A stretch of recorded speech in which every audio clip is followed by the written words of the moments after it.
रात को दिल्ली से चलने के बाद सुबह 6 बजे पहुंचे खाटू श्याम बस द्वारा।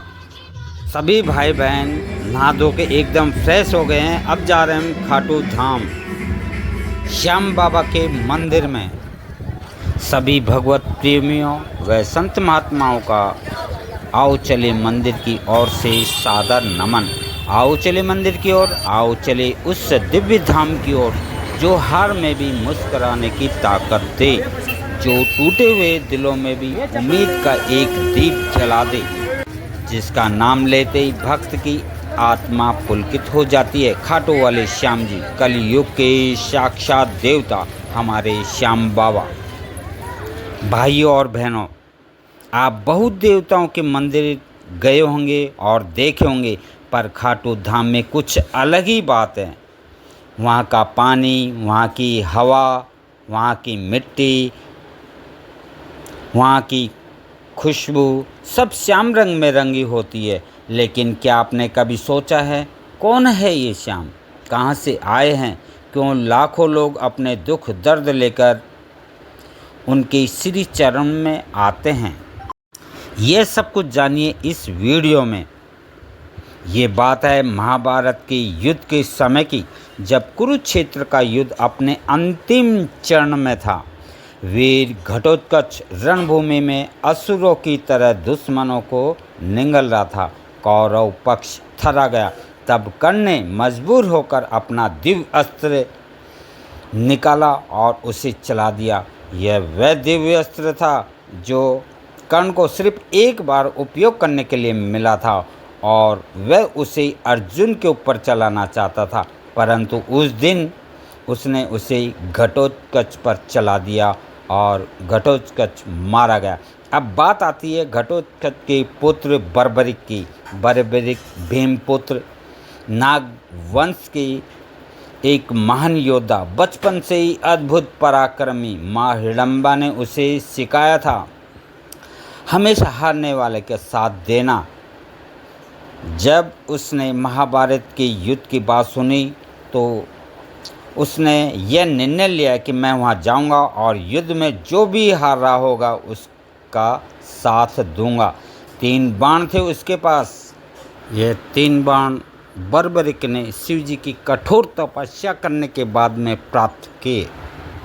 एक बाण से वो दुश्मनों को चिन्हित करता था और दूसरे बाण से दुश्मन का पूर्ण विनाश, और तीसरा जो बाण था वो वापस लौट के उनके तोनेर के अंदर आ जाता था। ये बात श्री कृष्ण भली भांति जानते थे। भगवान श्री कृष्ण ने जब ये सुना तो चौंक उठे। वे साधु के वेश धरकर बर्बरिक के पास पहुँचे और उनसे युद्ध का परिणाम पूछा। बर्बरिक बोला, जहाँ हारोगी मैं वहाँ खड़ा हो जाऊँगा। कृष्ण मुस्कुराए और बोले, अगर तू युद्ध में उतरेगा तो हमेशा हारता पक्ष जीतता जाएगा और अंत में सत्य की विजय नहीं हो पाएगी। क्या तू अपने प्राणों की आहुति देने के लिए तैयार हो? बर्बरिक बिना सोचे बोला, प्रभु अगर मेरी बलि से धर्म की रक्षा होती है तो मेरा जीवन सफल है। और वहीं श्री कृष्ण ने उसका शीश मांग लिया। बर्बरिक ने हंसते हंसते अपना शीश अर्पित कर दिया। कहा जाता है कि बर्बरिक का सिर पूरे युद्ध को एक ऊंचे टीले से देखता रहा। युद्ध के बाद जब पांडवों ने पूछा कि इस युद्ध का सच्चा विजेता कौन है, तो श्री कृष्ण ने बर्बरिक के शीश से उत्तर दिलवाया। बर्बरिक का उत्तर था, मैंने देखा सिर्फ एक ही योद्धा था जो हर जगह था और वो थे श्री कृष्ण। युद्ध की बागडोर तो उन्हीं के हाथों में थी। श्री कृष्ण ने तब वरदान दिया कि कलयुग में तू ही श्याम नाम से पूजित होगा और जो सच्चे मन से तुझे पुकारेगा उसकी झोली कभी खाली नहीं जाएगी। आज खाटू नगरी में श्याम वही बर्बरिक कलयुग के देवता बन के बैठे हैं। लाखों लोग हर साल खाटू आते हैं। यहाँ जात पात नहीं देखी जाती है, ना ही अमीरी गरीबी, ना ही तिलक टोपी। बस एक नज़र बाबा से मिल जाए, बस यही सबसे बड़ी कृपा मानी जाती है। तो भाइयों और बहनों, जब ज़िंदगी में अंधेरा हो, जब रास्ता समझ ना आए तो एक बार श्याम को याद करो। ना कोई लंबी पूजा चाहिए, ना बड़ा चढ़ावा, बस एक बार श्याम कहकर पुकारो, वह दौड़े चले आएंगे। क्योंकि श्याम सिर्फ भगवान नहीं, वो एक विश्वास है कि कुछ भी हो जाए हम हारेंगे नहीं, क्योंकि श्याम हमारे साथ हैं।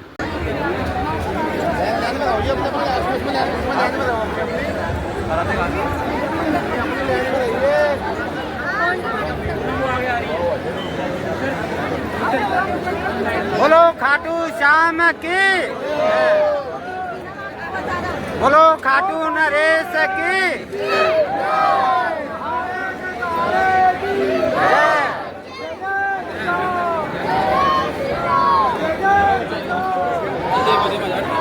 जय जय श्री श्याम।